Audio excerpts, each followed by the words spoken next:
Hello and welcome back to Inner Peace Place. I'm Karen and I have my good friend Donna back with me, who is a hospice worker, among other things.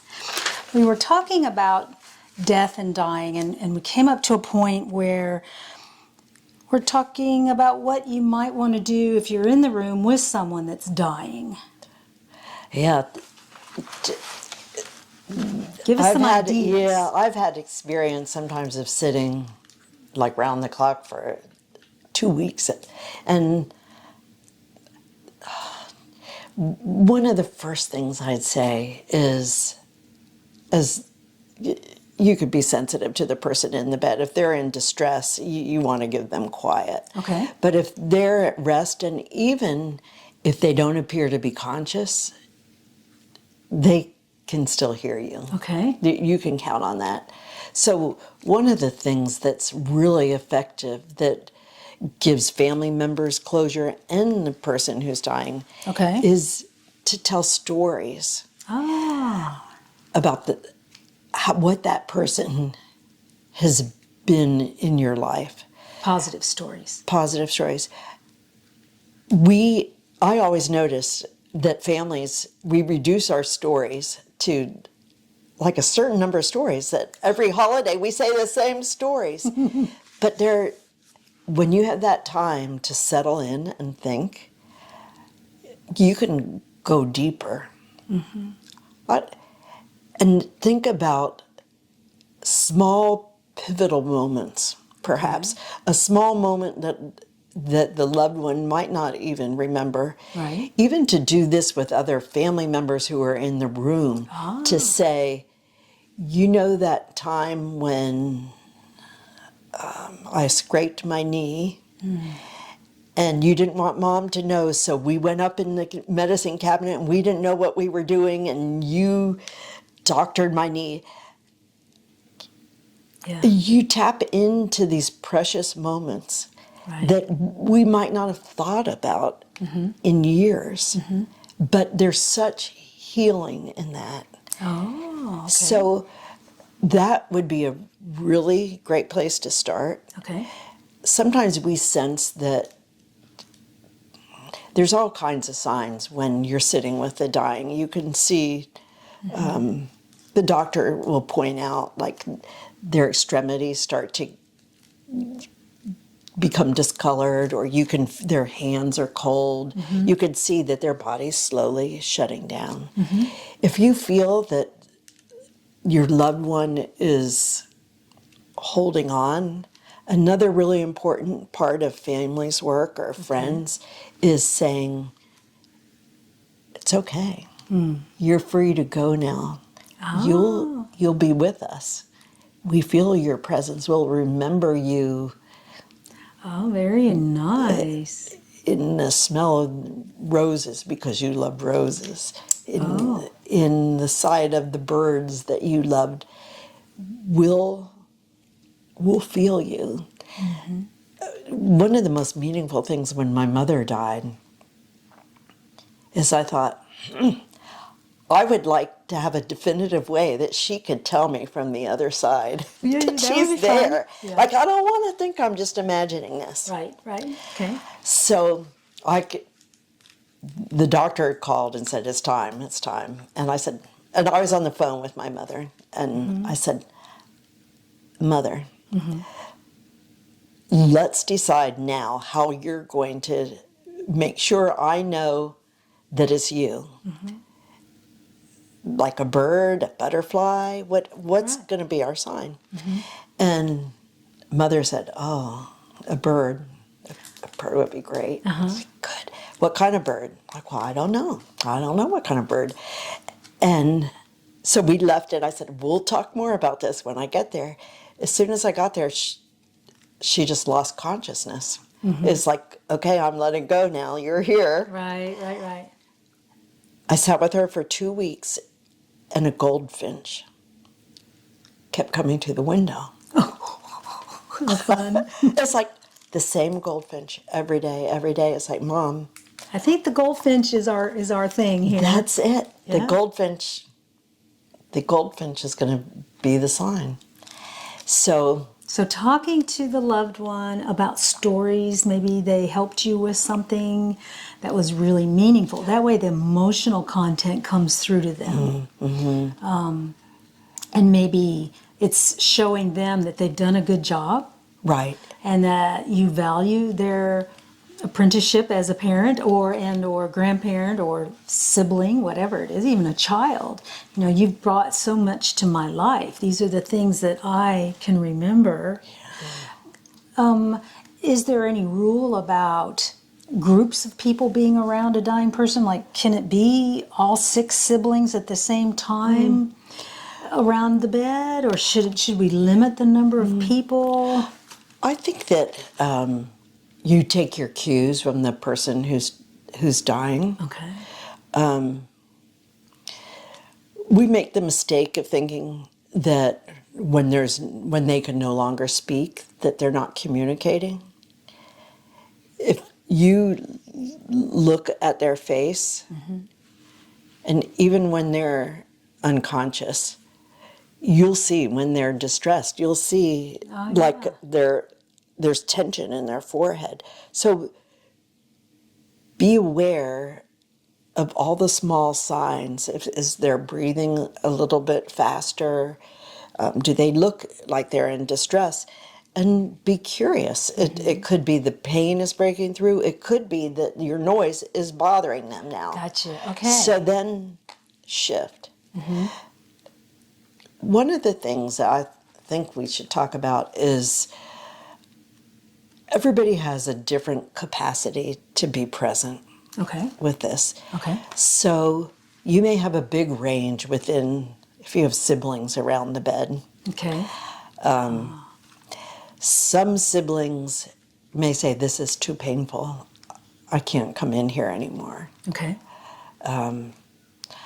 Other ones will say, okay, I can stay for a few hours, but let's go out to lunch. You know, we each have a different capacity. Okay. The really difficult thing is we're all going through a very hard time. Right. No matter how expanded we are, it's difficult. And sometimes it's so difficult that sadness and sorrow inside us will target a sibling, like the sibling who isn't there. And then you'll start to, do you believe he's not here? Right. We have been here for... Do not go there. Part of our passage is accepting that each of us does this in their own way.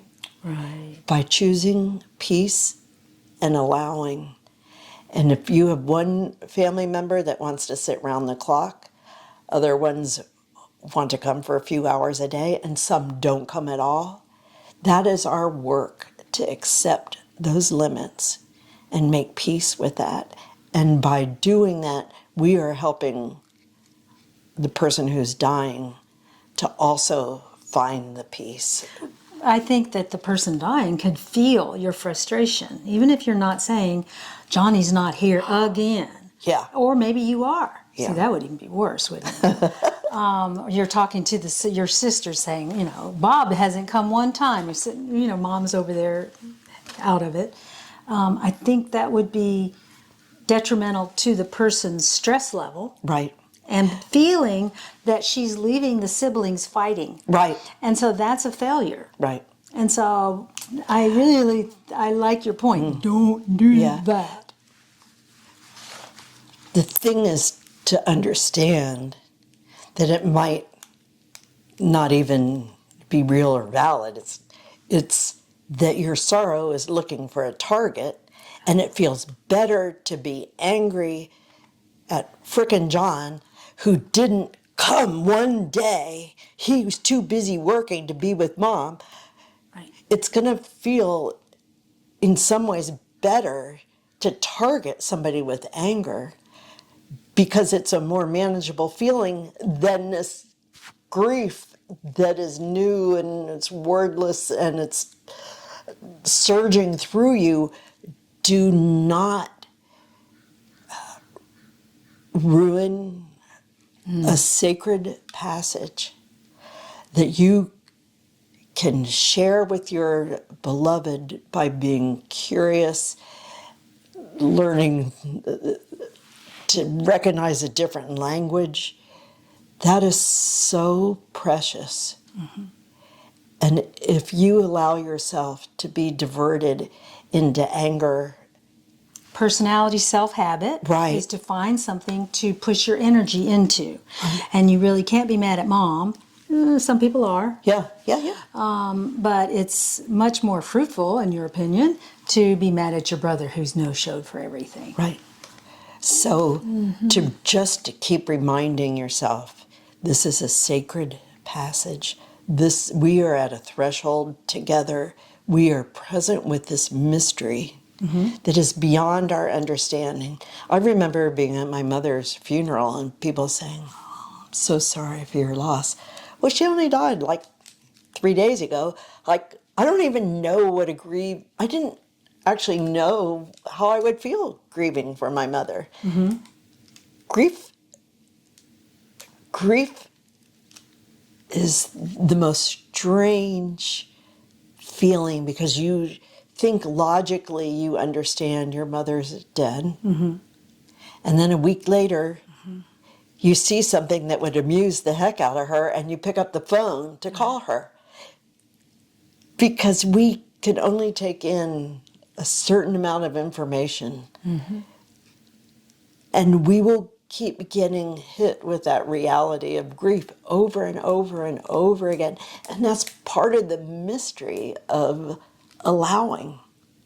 You can spin this into a joyful experience or to a horrendous experience. And it's going to be horrendous anyway. It'll be a balancing. Yeah. I mean, you're going to be saying, this is how I feel right now. This is pretty bad. Let me focus on mom and I doing X. Oh, that was fun. Bring your spirit up. Right. But don't allow yourself to sit for days and days about her being gone. Right. If she's not gone, find the joy that you had with the individual that left and try to focus on that. And I think that's what I'd like to talk about next is what can the grieving person, the person with the void, do to help figure out which way's up? So I introduced the story of the goldfinch. Yes. Was at the window. So I think there's a miraculous thing that happens when people die, they're out of body, but there's a natural desire on their part to be hovering around the family to make sure that they feel safe, to see how they are. It's Maybe that curiosity you've been talking about. right. So in my case, I'm not making this up. I believe it. It was the first day that I went out in public after my mother had died, and I thought that I had it together enough, I would be okay. No, I was not. Okay. I came home. I had gone to church. I came home and I was on a fourth floor balcony in the middle of the city. And Oh, in the middle of the city. in the okay. middle of the city, we had never had a goldfinch ever on our porch. I was sitting, crying in my chair, and a goldfinch came onto our covered porch, sat on a little ornamental pepper plant, like right beside me, and looked straight at me while I was crying.